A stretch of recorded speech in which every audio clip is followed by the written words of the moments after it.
Mudah-mudahan pertanyaan aku mewakili banyak pertanyaan Ya, teman-teman juga ya. yang nonton face-nya Nika. Selama proses syuting kan ada jeda nih, ada break-nya gitu kan. Nah, di break itu sempat ngobrol nggak sih sama Nika, berinteraksi gitu? Kalau Eh, ada, ngobrolin apa? jujur, yang waktu itu sih jujur aku kan juga nggak mau terlalu banyak ganggu, takutnya dipikirnya nanti banyak nanya, karena kan ya lagi kesibukan, apalagi dia lagi konsentrasi make up kostum. Pada saat lagi sempatnya ngobrol sama dia, saya bilang saya suka ngeliat Dika main di Kabayan. Jadi dia ketawa terus, oh, thank you, terima kasih gitu. Terus ya aku bilang, nanya kenapa, kapan ada main film lagi, ada mungkin ada produksi baru lagi enggak gitu. Dia bilang belum, aku lagi masih konsentrasi untuk itu apa namanya albumnya sementara ini. Jadi um, sebenarnya dia kangen juga mau apa namanya syuting di layar lebar, tapi masih fokus untuk di albumnya dulu pada saat itu. Terus ya sepanjang waktu itu saya sempat juga nanya gimana awalnya mulai berkarir gitu dari Bandung. Ya dia cerita dari awal memang dari kecil memang udah suka gitu sama musik gitu, udah suka segala macam yang berbau musik. Dia sangat passion di situ. Jadi ya gitu kira-kira dari awal perjalanannya sampai menjadi seorang Nika. Gitu. Oke. Hmm. Ada lagi, Fir? Terus sempat minta foto nggak? Kan ngefans juga sama Nika. Masalahnya waktu itu nggak kayak sekarang, Mas. Kita kan sekarang gadget kita handphone atau foto. Betul. Ya bisa take foto. Dulu harus bawa kamera sendiri. Nah, pada saat itu kan juga ada foto dokumentasi kan, tapi dari jauh tuh. Nah, waktu itu juga saya rencananya pengen minta gitu kan foto-foto itu. Nah, nggak kesampaian gitu. Belum waktu itu ada beberapa foto yang bareng Dike.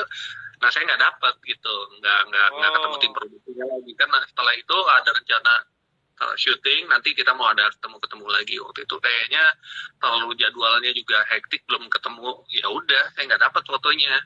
Padahal ada di situ foto on location barengan sama Nike dan sutradara dan lain-lain juga. Gitu. Dokumennya. Masih kalau dicari nih. Oh ya, nanti kita cari. Mungkin dari Foni. Iya, ini aku tadi ngelihat komen banyaknya minta ampun. Pertanyaannya sama sih sama yang Firman tadi tanyain gitu. Mereka tanya apakah ada foto behind the scene gitu katanya. Iya, sebenarnya ada. Tapi saya penasaran. Udah cukup lama, saya juga lupa waktu itu perusahaan productionnya apa. Ya semuanya di keep ya, harusnya di keep sama mereka. Pada saat itu saya kenal dekat sama fotografernya, mungkin semacam saya dekat sama Mas Edi Bogel tadi, ya saya mungkin bisa dibantu gitu. Ya, masih ketemu dulu, nanti minta deh fotonya. Karena pada saat itu kan si tim dari foto yang di location setnya ya bagian dari tim produksi mereka sendiri gitu, jadi karena aku kayak enak. Oke. Dianggap nih anak banyak maunya. Oke. Ada lagi Firman? Aku mau nanya lagi nih, kan karena Mas Yodi salah satu orang yang beruntung ketemu Nike langsung gitu kan, dan mungkin dalam waktu yang lama gitu kan.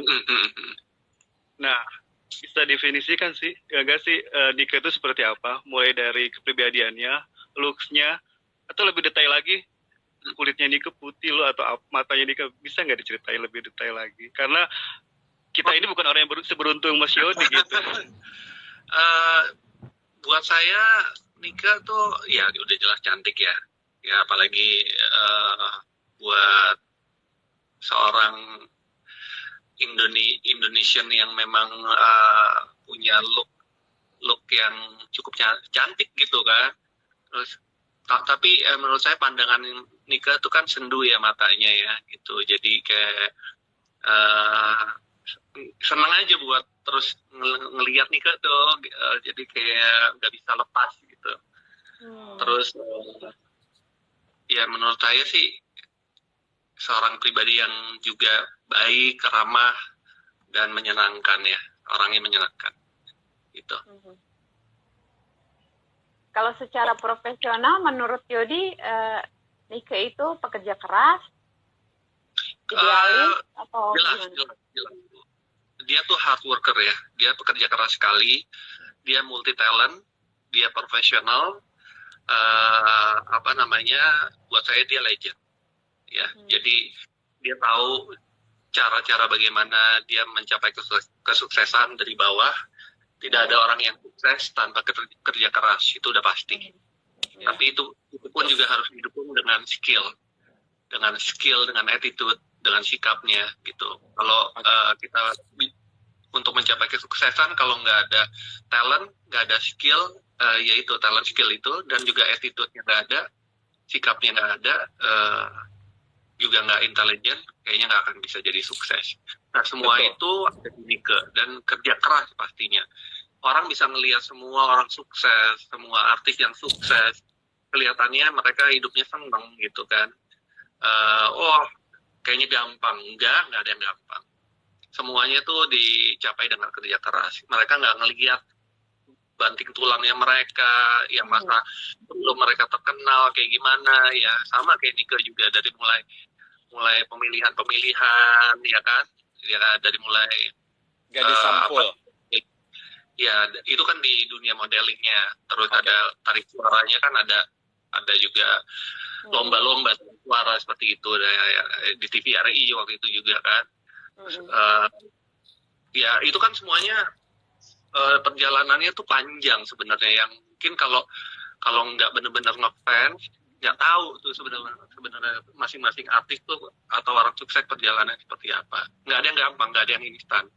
Dan untuk seorang Nika Ardila yang sampai sekarang jadi icon dan legend di Indonesia, apalagi setiap tahun ada perayaan untuk mengenang memoriam dan lain sebagainya, sampai ke makamnya juga, sampai masih ada orang yang kesana untuk ziarah. Buat saya itu luar biasa sekali gitu. Dan nggak mungkin itu orang yang nggak kerja keras untuk ada di posisi itu bisa dengan gampang tuh nggak ada. Nggak gampang. Itu semuanya butuh effort. Oke. Jadi kalau saya boleh simpulkan nih, Fon, jadi kayaknya semua tuh udah Nika nih paket komplit banget ya, Fon. Profesional kerja, terus cantiknya ada, prestasi ada, berbakat dan attitude. Nah, ini sehubungan dengan profesional kerja, Fon, karena Fon ini tadi sudah bahas tentang profesional kerja. Dan untuk Nika Ardila ID juga buat teman-teman yang lain, ini ada bukan rahasia ya, tapi ada satu hal yang mungkin kalian belum pernah tahu. Firman pernah dengar nggak? Maksudnya kalau sebenarnya Nika Ardila sendiri kurang puas dengan video klip Biarkan Cintamu Berlalu. Pernah dengar nggak? Belum sih, cuman dulu Mbak Ria Irawan cuman cerita kalau Nika itu orangnya kalau mau diapain ya udah jadi apa adanya aja gitu. Maksudnya dia nggak ngatur gue harus kayak gini, gue harus kayak gitu. Dia nggak rewel.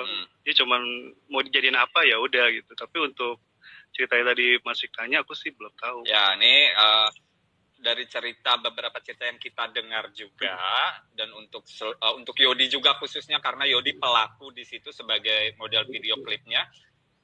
Saking seorang Nika Ardila ingin memberikan yang terbaik, dia merasa justru video klip Biarkan Cintamu Berlalu itu buat dia belum maksimal. Padahal menurut kita udah bagus ya. Padahal menurut kita, atau mungkin menurut Yodi atau menurut Firman sendiri, itu mah udah fenomenal, udah keren banget gitu ya. Iya dong. Betul. Udah dapat 2 penghargaan. Dan dapat 2 penghargaan, betul. Coba tapi di balik itu semua ternyata Nika kurang puas untuk hasil dari video klip Biarkan Cintamu Berlalu. Terus mungkin nih Fon, kita tanya ke Yodi ya, karena kebetulan Yodi ada di lokasi. Yod, sempat dengar nggak kalau adegan yang di lorong itu yang dia sedang lari, itu kan dressnya dia sampai menjuntai ke bawah, ya? Iya, panjang. Betul. Kebetulan Yodi ada di lokasi. Apakah Yodi juga dengar bahwa sebenarnya waktu adegan itu Nike tersungkur jatuh karena nginjek gaunnya? Iya. Waktu itu saya baru mulai ingat memang ada kejadian itu ya. Tapi kan waktu Nike-nya lagi di shot, saya kan lagi di ruang ganti tuh, lagi ini make up segala macam. Cuma memang kru ada yang bilang wah tadi sempat jatuh gitu kan, terus ada kejadian ini, jadi harus di reshoot lagi. Ya mungkin pada saat itu saya nggak mikir itu sesuatu yang matter sih gitu. Mungkin ada nggak parah gitu, jadi cuma ya mereka perbaiki lagi sedikit kostumnya atau tanya Nike-nya luka enggak gitu kayak enggak, nothing serius gitu. Oke. Ya mungkin di situ kali ada kekurang puasan Nike atau mungkin ya. Ya mungkin gitu. Dari Foni? Dari Foni mungkin ada pertanyaan lagi? Enggak sih kalau untuk video klipnya. Ya, kalau dari ini? Ya, jadi sebenarnya ya ini untuk Firman juga sebagai pengurus Nike Ardila ID, bahwa ada satu kejadian saat dia lari, adegan di lorong itu dia keserimpet sama gaunnya dia sendiri.